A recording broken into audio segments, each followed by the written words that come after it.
Consensus কমিশনের সাথে কিন্তু পলিটিক্যাল পার্টিগুলো খুব ভালোভাবে কথা বলছে, সৌহার্দ্যপূর্ণ পরিবেশে খুবই ব্রিলিয়ান্ট ডিবেট হচ্ছে। এবং আমি বলতে পারি যে এই 7 মাসে যে কাজগুলো হয়েছে সেটার উপর আপনি অনেকগুলো বই দেখবেন। বাংলাদেশের কনস্টিটিউশন যখন রচিত হয় 1972 সালে, আপনি কয়টা বই পেয়েছেন? একটা বই পেয়েছেন? কারণ সেরকম আসলে ডিবেটই হয় নাই। খুব দ্রুত একটা ইয়েটা করে হালকা পাতলা ডিবেট হয়েছে।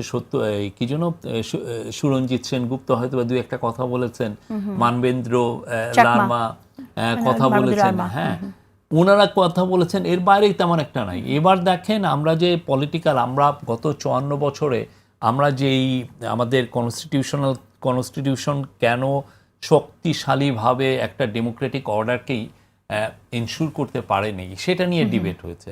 সেই আলোকে এই ডিবেটগুলো হওয়ার কারণে এখন সবার মধ্যে আস্থা যে সামনের যে দিনগুলোতে এই যে জুলাই সনদের যে বাকি কাজগুলো আছে সেটাও হবে, কেননা সৌহার্দ্যপূর্ণভাবে আলোচনা হয়েছে।